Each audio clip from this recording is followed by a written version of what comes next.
Good afternoon, everybody. We're going to get started. Thank you for attending today.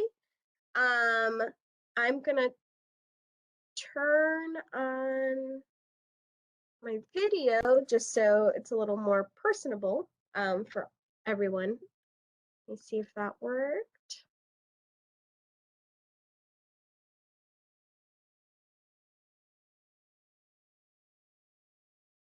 Okay. Awesome. So, my camera's on. Perfect. So I'm going to share my screen again. My name is Alexandra Brown, for those who don't already know me. I'm the student organization specialist here at Lone Star College-Kingwood. I oversee the clubs and organizations. I work with events sometimes as well, and then funding for our clubs and organizations too. So if you haven't already met me, I'm sure we'll speak quite a bit throughout this process, but I wanted to go ahead and do the True Colors and Communication workshop specifically because I feel that, we take a lot of assessments, which is great, and there's a bunch of different ones we're going to talk about today, but the True Colors really works well with communication styles and kind of figuring that out. So this is one I wanted to prompt to you all specifically. So let's get started. So today we're gonna go through a little bit of the history and who created it, why it was created, and then right into the assessment and then a breakdown of those colors. Okay, so to go off of that, there has been a history when it comes to, personality type assessments. So it started with Hippocrates in 400 BC. So he came up with actually the four types of personalities, as he called them: sanguine, choleric, phlegmatic, and then melancholic. So that was like the four main assessments for personalities. From there, Carl Jung in 1921 moved into four psychological types, which were the sensation, feeling, thinking, and intuition. One that you guys are probably more familiar with is the MBTI, which is coined by Isabel Myers and Catherine Briggs in 1956. They moved from that four structure from Carl and then moved into the Myers-Briggs type indicator, which has 16 different types that people can be put into with the different letters. And then from there, David Keirsey in 1967 developed further the four temperaments, which are guardian, idealist, artisan, and rational. So that's the kind of history that's involved with the assessments. But then going forward, Don Lowry is actually the one that completed the True Colors and developed it in 1978. So he took all of that from the past, everything we know, all the assessments of the past, and moved them into a four colors that make up who we are. And I really love this quote by him. It says, "Successful people know who they are and what their true colors are," which is why he kind of coined it as that name. When you know what your core values and needs are and feel good about them, you can perform at your highest potential in every area of life. And when you share a working mutual understanding of others' core values and needs, you have the basis to communicate, motivate, and achieve common goals with utmost dignity, efficacy, and mutual respect. So that's how the True Colors and the communication combine, which is really awesome because, it's great to know who you are and what you need and what you value. But in order to work well with others, you need to also understand where they're coming from and what their values and needs and desires are as well. So that's kind of where that True Colors comes in. So I'm going to give you guys some time to complete this assessment. So essentially what you're going to do, if you have a scrap piece of paper, that's fine. I'm going to take my little sticky notes here. And what happens is you're going to read across in each row. So starting in row 1, I'll explain it. Read each word, just a general sense. Don't analyze each word, just read through the words. So in row A, the words are active, variety, sports, opportunities, spontaneous, flexible. Okay, so you're going to read through each of those A, B, C, D in that first row. and score them with 4 being this describes me the most, this box describes me the most, and then 1 being this box least describes me the most. So for example, if I was going through, I might say, oh, C is describes me the most, like the words in C. And so then I would put for C, it is 4. So go across each row. And then at the bottom here, it tells you the total orange score is those letters combined. Total gold score, so you're combining those letters when it gets down to it. So I'm gonna give everybody 5 to 10 minutes to kind of go through this. I'm also gonna go through this, so don't feel like you're the only one doing it. But let's take some time with this on the screen and complete the assessment so we can kind of figure out who you are. I mean, if you want to join in the chat and just say like, hey, this is what I got at the end, feel free to do that as well. So I'll give us some time to do that.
All right.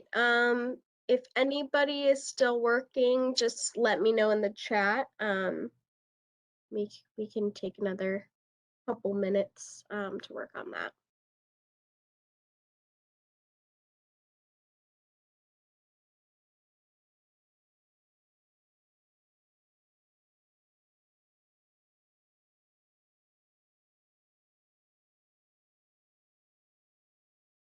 Okay, I'll give one more minute just so we can wrap things up, and then we'll move forward.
All right, so we're gonna move forward. If you guys want to put in the chat what your color is that you got, I'll describe mine to you guys.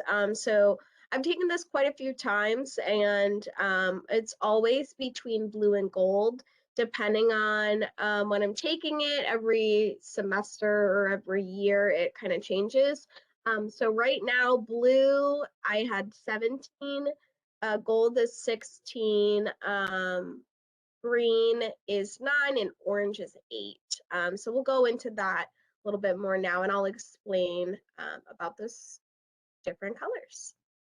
So orange attributes. These are risk takers. These people are master negotiators. They're very playful and energetic. They're charming in the workplace, super resourceful and adventurous.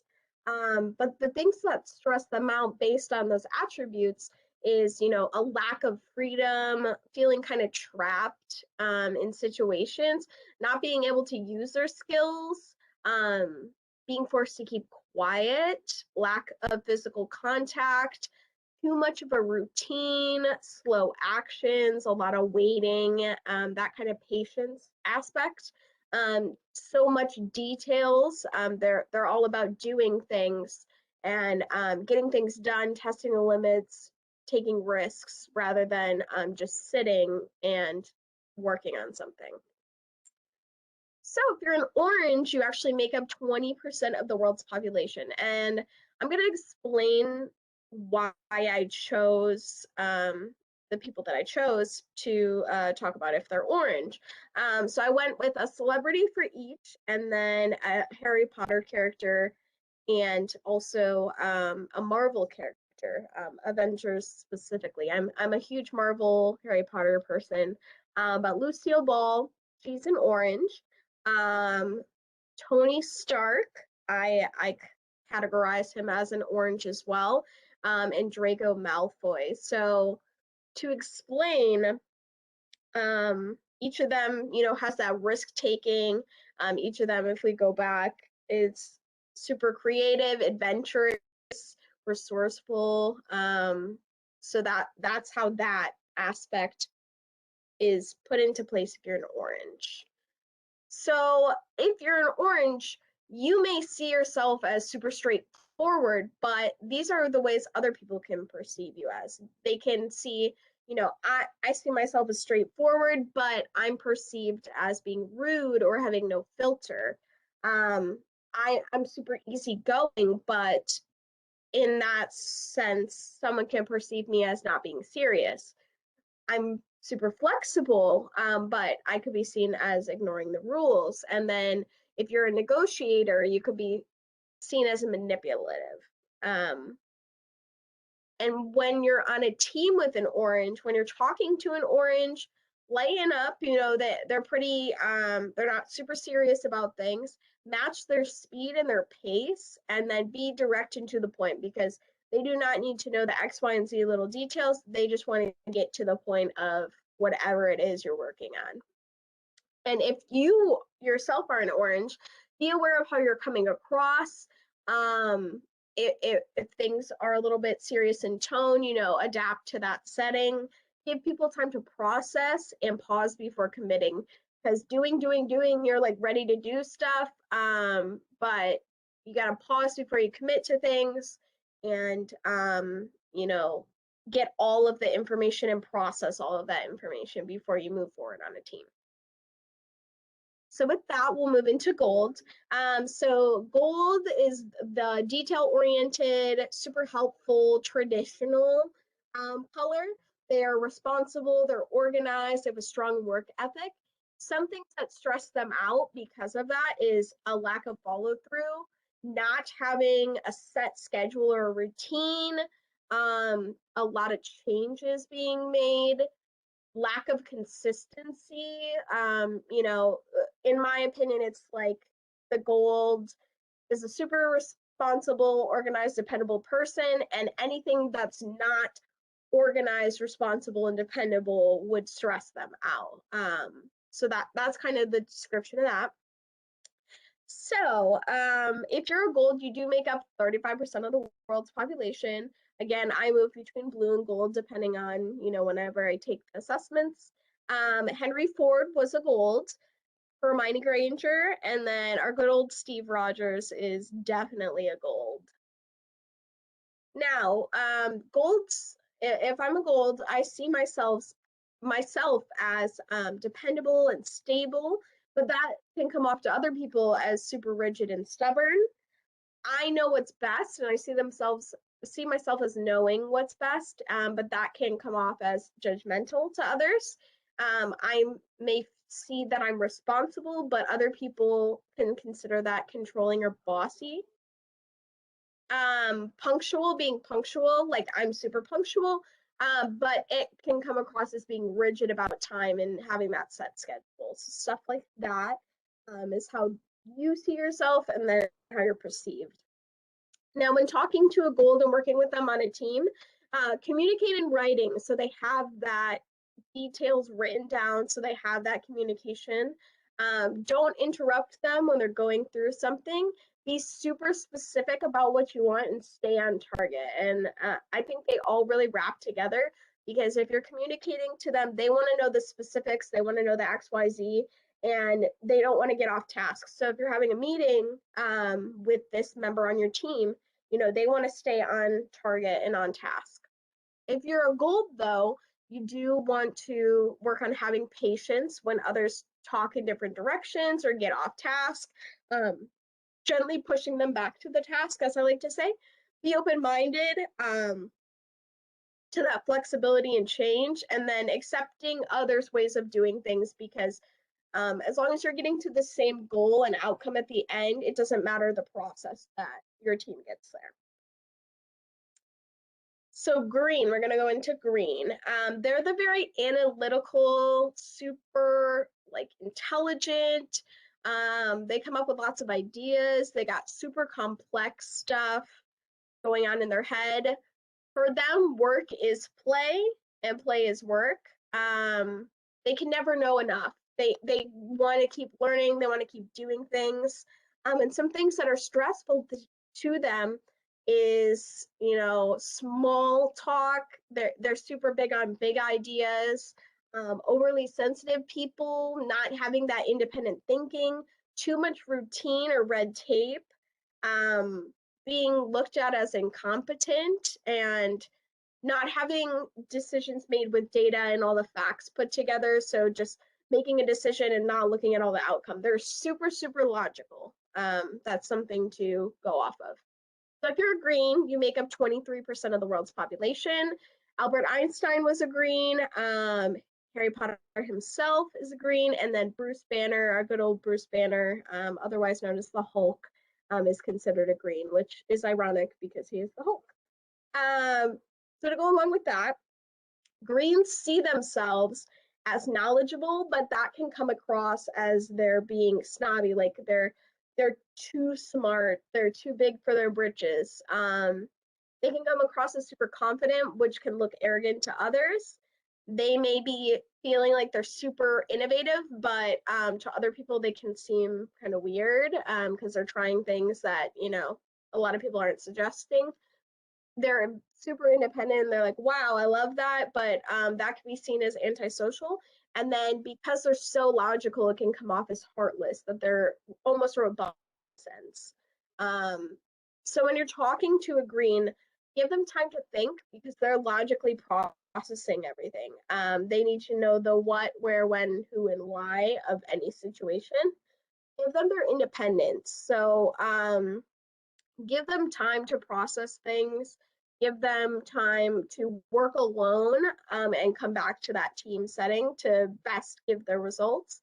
Stick to logic when you're talking to them, and the why of things, like I said, is super important, and recognizing their contributions and their intelligence. I'm not saying you have to butter them up or flatter them, but they like to be recognized for their what they bring to the table, just like anybody else on the team. But if you're a green, ease up on the whys. So, if I'm helping with a club, hosting an event, and I'm on team with a green, and that green is asking me why, I'm gonna get super overwhelmed. Like I don't know all the answers right now. Let's figure out the details. So easing up on those whys, letting others express their emotions. Again, they can be seen as robotic at times because they can sometimes lack that emotions and sensitivity. So letting other people express their emotions and knowing that that's okay for others to do that. Learn to listen without fixing. So not always suggesting a solution to the problems, just working through that. And then saving the debate of things, which I'm sure being in a club, you can completely understand when you get too into it with people and you just want to keep beating your point. And that's something with when you're a green, save the debate for another time or cool down, come back to it logically. And then blues. So they're considered, the mediators, a caretaker. They are empathetic. So they're more of an emotions driven person, cause oriented. They're sensitive to the needs of others. And they're not competitive, they're more cooperative. So they would rather collaborate and work together on something than be competitive and try to be the best. And then the things that stress them out is conflict, being isolated or rejected, being used, that insincerity when it comes to things, or that lack of appreciation. And saying no can be a stressor because they want to take on everything, they want to solve everybody's problems, but at the end of the day, saying no is something they have to learn. So if you're blue, you make up 15% of the world's population. Mother Teresa, lovely lady, is a blue. Ron Weasley, and then my beautiful Natasha Romanoff is, aka the Black Widow, is a blue. So blue perceptions. I as a blue, I may see myself as caring, like, oh, I come across super caring, but to others that may be overly sensitive or overly emotional.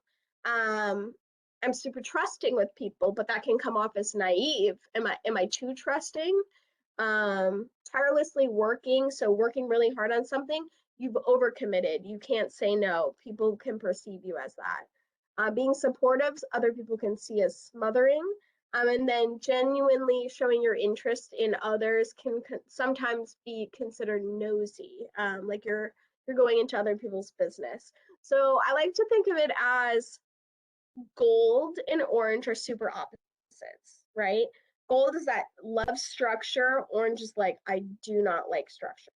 Same with blue and green. So blue is super emotional, super caring, whereas green is super analytical with everything. And they're very about the facts, whereas and super competitive. So that's kind of how I like to go off of that. Now, blue on a team. So when you're talking to a blue, first of all, acknowledge them and listen to their feelings. Again, hear them out. They want to tell you something, and what they say is super important. So, you know, that's part of it. I like to say when you're talking to a blue to use a feedback sandwich. So, first you start with a compliment, right? Hey, really loved that that what you said at the meeting today about that event. That was a super great idea. But you were talking over people, or but you were I haven't seen you come to our other meetings, and as an officer, we need you at other meetings.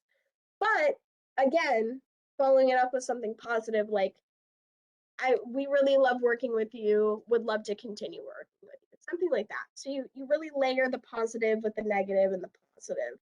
And then limiting sarcasm or teasing, because at times they, like an orange per se, would be super sarcastic, and be like, hey, go with the flow. But to others that are like blues, they might not understand that. And if you're a blue, recognize if you're reading in between the lines and trying to kind of come to your own conclusion on things. Add no to your vocabulary. That's something myself, that I've learned over time is, you know, like you need to say no to things and then speak up, because blues will advocate for other people, but sometimes they don't advocate for themselves. So if you do have any questions, put them in here. These are links for where I got all of the information. So they're the references I use. But I did want to say, so why did I use Harry Potter characters? Why did I use Marvel characters? I could have just said a bunch of celebrities, right? The reason I wanted to highlight characters that we know and love is because Harry Potter, Ron Weasley, Hermione Granger, and Draco Malfoy, even though Draco wasn't like a huge part of their team per se, they all work together, but they're all different. Okay, so that's kind of the premise of the true colors, right? These four people are unlikely to have the same viewpoints on everything because they're different. And that's okay. And that's what makes them great. Um, and that's something I want to stress with the Marvel characters. You know, Steve Rogers and Tony Stark, the whole point of Civil War is they're at odds, right? They're two different people. We got an orange and a gold trying to combat what's best for their team. And then you see Black Widow, you know, she's kind of the mediator in that situation, being a blue. But these four members, Bruce Banner, Steve Rogers, Tony Stark, and Natasha Romanoff, specifically make up the Avengers, part of the Avengers, and each of them are different on the team, and they bring a different aspect to that team that if we had four Tony Starks on the team, things wouldn't have worked out the same way.